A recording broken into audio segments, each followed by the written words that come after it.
नमस्कार। मैं संजीव कुमार। आज प्रेरित जीवन जीना,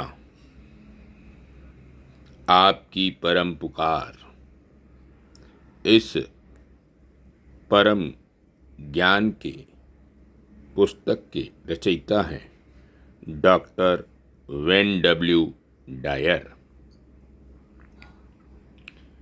your ultimate calling, living an inspired life.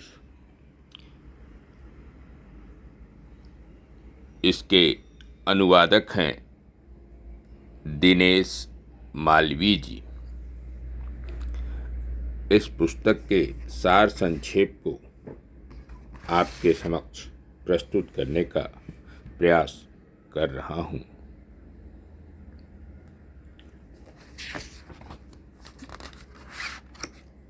शांति और अपनी कामना को अनंत की इच्छा के साथ और अपनी मानवीय इच्छा को ईश्वर की इच्छा के साथ एकाकार करने की तड़प ही मनुष्य द्वारा प्राप्त किया जा सकने वाला सर्वोच्च ज्ञान है। अल्बर्ट सेविट्जर।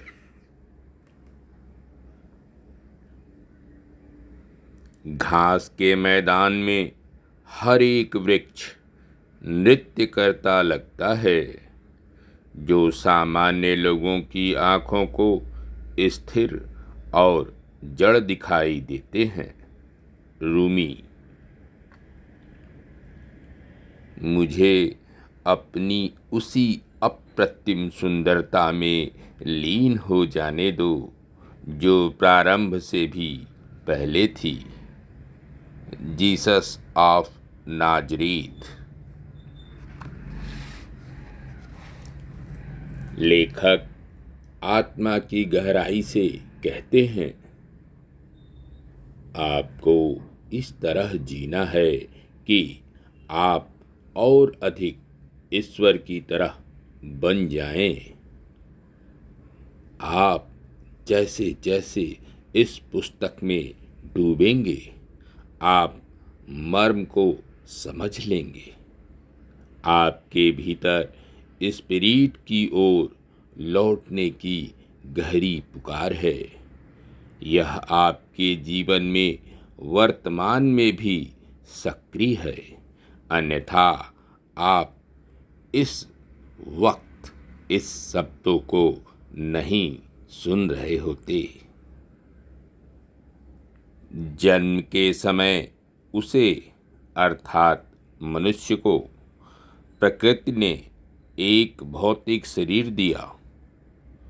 कहीं और स्थित ईश्वर से उत्पन्न मूल दिव्य प्रकाश यदि फिर से मिल जाए तो वही उसकी चेतन आत्मा होगी। रोडने कोलिन।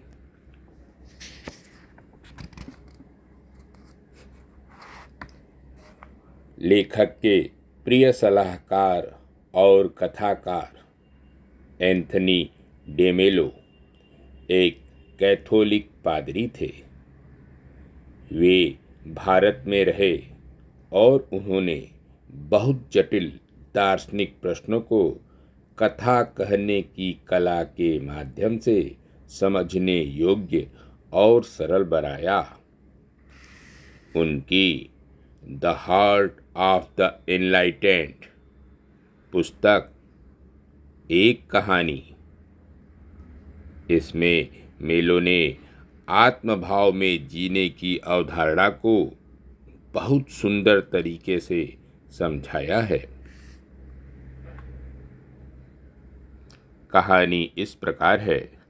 शिष्य दीक्षा लेने के लिए घुटने के बल बैठ गया।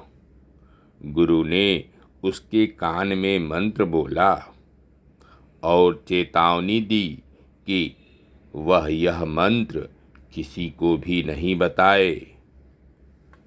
शिष्य ने पूछा, यदि मैं यह मंत्र किसी को बता दूं तो क्या होगा? गुरु ने कहा, तुम जिसको यह मंत्र बताओगे वह अज्ञान और दुख के बंधन से छूट जाएगा, लेकिन तुम्हारा शिष्यत्व समाप्त हो जाएगा और तुम नरक के भागी हो जाओगे। गुरु की यह बात सुनते ही शिष्य बीच बाजार में पहुंचा और अपने आसपास भीड़ इकट्ठा कर उसने वह पवित्र मंत्र सबको बता दिया। इसके बाद गुरु के शिष्यगण ने गुरु को यह बात बताई और कहा कि गुरु की आज्ञा की अवहेलना के अपराध के कारण उस शिष्य को आश्रम से निकाल दिया जाए। गुरु ने मुस्कुराकर कहा, मेरे पास अब उसे देने को कोई ज्ञान नहीं बचा। उसने जो किया उसके फलस्वरूप वह स्वयं ही गुरु बन गया है।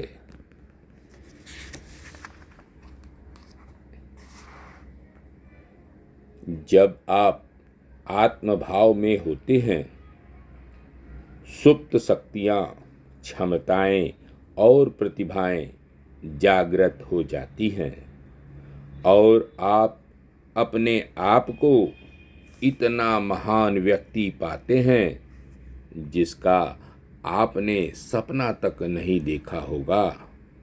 Patanjali.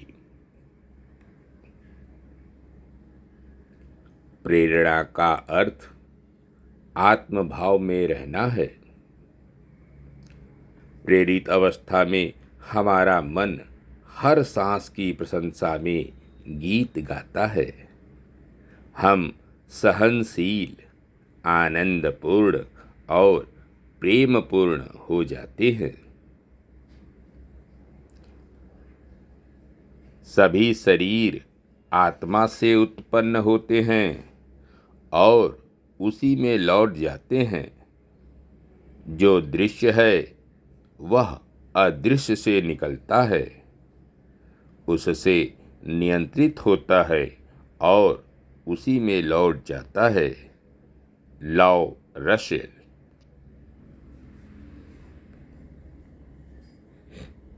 A course in miracles में जीसस को यह कहते हुए उद्धृत किया गया है, यदि आप मेरे जैसा होना चाहते हैं तो मैं आपकी यह जानते हुए मदद करूंगा कि आप मेरे जैसे ही हैं। यदि आप भिन्न होना चाहते हैं तो मैं आपका मन बदलने तक इंतजार करूंगा। प्रेरित होने का मतलब है सही रूप में अपने स्रोत की तरह होना। यदि आप ऐसे नहीं हैं तो आपका स्रोत विनम्रता से इस बात की प्रतीक्षा कर रहा है कि आप अपना मन बदलने जैसा मामूली काम कर लें। अपने विशुद्ध रूप को पाने में आपने ईश्वर से बिछड़ने के भाव की कमी ही उपयोगी है।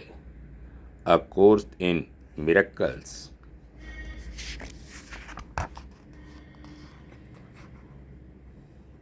ध्यान दें, स्वरूप में हमारे प्रथम 9 माह। आइए हम एक क्षण रुककर यह देखें कि अणु रूप में आने के क्षण से अपनी माँ के गर्भ में आने तक क्या हुआ। हमारा अविकसित भ्रूण एक संपूर्ण आस्था और समरसता वाले एक भ्रूण के रूप में विकसित हुआ। इसकी कोई मार्ग न थी, क्योंकि इसे प्रकृति की दिव्य शक्ति के द्वारा धारित किया जा रहा था। हमारे विकास के लिए आवश्यक सभी चीज़ों का विकास बिना हस्तक्षेप के हुआ। हमारा मस्तिष्क हमारे उन विचारों से स्वतंत्र रहकर विकसित हुआ कि इसे कैसा होना चाहिए। हमारा हृदय, लीवर, किडनी, पैर के अंगूठे, उंगलियां, भौहें और शरीर का हर अंग किसी निर्धारित समय सारणी के अनुसार प्रकट हुआ, जो गर्भाशय की तरफ से होने वाला चमत्कार प्रतीत होता है।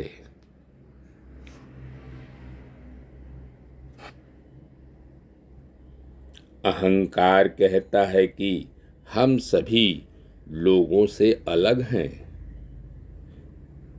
स्पिरिट का सीधा खंडन, जो हमें बताता है कि हमारे भीतर भी वही प्राण है जो सभी जीवों में होता है।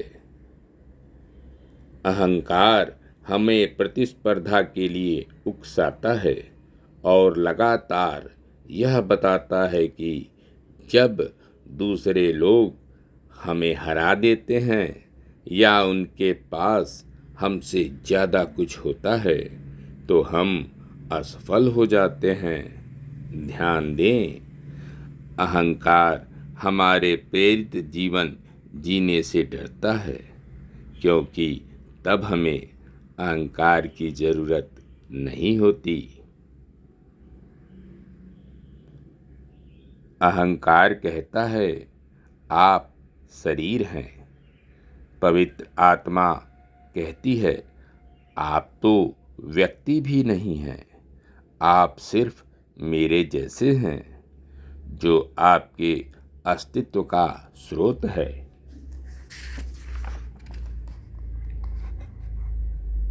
अहंकार कहता है आपके विचार बहुत महत्वपूर्ण हैं।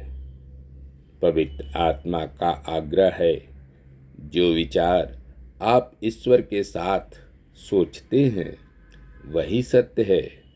इसके अलावा किसी बात का कोई महत्व नहीं है। आपका अहंकार कहता है ईश्वर देता है और ईश्वर ले लेता है। पवित्र आत्मा कहती है ईश्वर सिर्फ देता है, वापस कुछ नहीं लेता। अहंकार हमसे निरंतर कहता है कि जो कुछ आपके पास है उसे खोने से डरो, और हमें चेतावनी देता रहता है कि हमारे पास जो कुछ है उसे लालची लोग हमसे ले लेंगे, लेकिन ईश्वर हमसे कुछ नहीं छीनता। जब हम इस तरह सोचना सीख लेते हैं तो हमारे जीवन में जो नहीं है उसे आकर्षित करते हैं। इसका कारण बहुत सीधा है, हम जैसा सोचते हैं वैसे ही बन जाते हैं। अगर हम ईश्वर की तरह देने के बारे में सोचते हैं तो ब्रह्मांड हमें देगा। अगर हम चीज़ों को छिन जाने के बारे में सोचते हैं तो हमारे साथ ऐसा ही होगा। अहंकार व्यक्तियों से प्यार और नफरत करता है। पवित्र आत्मा का प्रेम किसी खास व्यक्ति के लिए नहीं बल्कि सबके लिए होता है। जीसस, जो हमेशा आत्मभाव में रहते थे, कहते हैं अपने शत्रु से प्रेम करो और आपको प्रताड़ित करने वालों के लिए प्रार्थना करो कि वह ईश्वर का पुत्र हो जाए।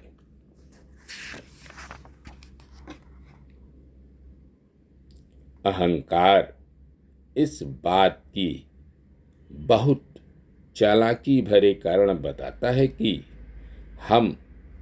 हमें इसके स्वार्थपूर्ण परामर्श निरंतर क्यों सुनना चाहिए।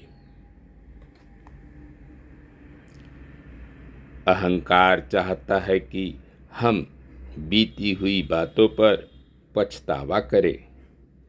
पवित्र आत्मा चाहती है कि हम बिना शर्त क्षमा करें। हमारे यहाँ भी कहा गया है, ज्ञाने मौनम क्षमा सत्यम। धन्यवाद। नमस्कार। शेष अगले अंक में।